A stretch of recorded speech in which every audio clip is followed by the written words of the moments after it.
Hallo, liebe Leute, wie geht es? Hoje é a primeira lição, é o primeiro vídeo e vamos falar sobre o verbo sein, que significa ser, estar, verbo to be em inglês. É um verbo muito importante, como devem imaginar. Serve para expressar o que se é, onde, como se está, quantos anos se tem e também é um verbo auxiliar. Ich bin Jo, ich heiße Jo, mein Name ist Jo. Anna, du bist Portugiesin, oder? Ja, ich bin Portugiesin.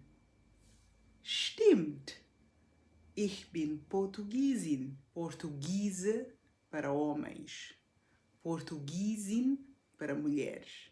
Er ist 30 Jahre alt und ist momentan in Südafrika. Es ist schönes Wetter, die Sonne scheint. Wetter, tempo. Schönes Wetter. Bom tempo, bonito tempo. Die Sonne scheint. O sol brilha. Sie ist Putzfrau und ist damit zufrieden. Zufrieden, contente. Ela é empregada de limpeza e está feliz com isso. Ihr seid getrennt. Vocês são separados. Sie sind zu spät. Das Meeting ist vorbei. Finito. Vorbei. Acabou o meeting.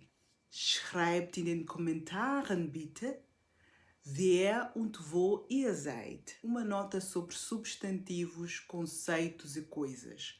Estes começam sempre com a letra maiúscula, mesmo que estejam no meio da frase.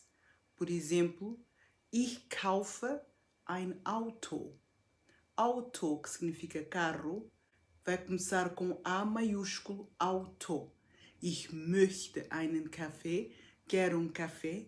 O café vai começar com K maiúsculo, sempre. É um princípio básico. Deixe a conjugação de verbos ao vosso cargo. Façam visitas frequentes, não a tratem como tabuada porque é aborrecido. Não tentem decorar de uma vez, pois não funciona. Voltem lá sempre, é isso. Bestimmte Artikel, artigos definidos. O, a, os, as em português são usados para indicar o género do substantivo, da coisa, do conceito, seja ele do género feminino, masculino ou então neutro em alemão. Der für männliche Wörter. Der é o nosso o para indicar substantivo masculino. Die für weibliche Wörter, para artigos femininos. Die.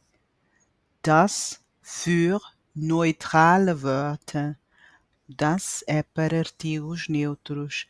Em português não é muito visível ou então notável o que seja neutro, o que seja masculino, mas em alemão, por exemplo, Auto, que é carro, é das Auto e não der Auto, ok? É importante aprender os géneros dos substantivos, das coisas, dos conceitos, desde cedo para podermos formar frases corretas, porque existe no alemão o que se chama declinação. O que é declinação na gramática alemã?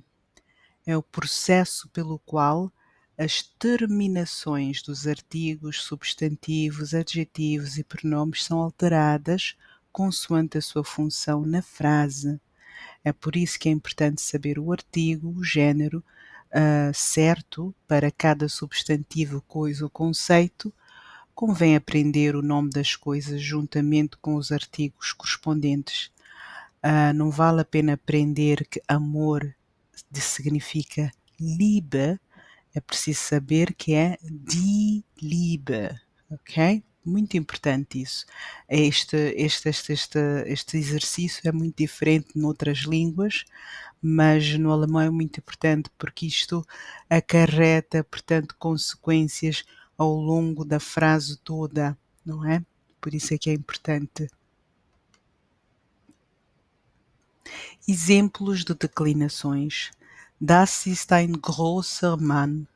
Aqui, apenas o adjetivo sofreu declinação, sendo que o adjetivo na sua forma original diz-se groß. Adicionamos o ER para indicar o gênero masculino do substantivo que se segue. Ich habe einen schönen Hund.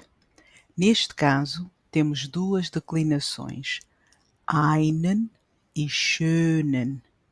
Hund é cão e schönen significa bonito, não é?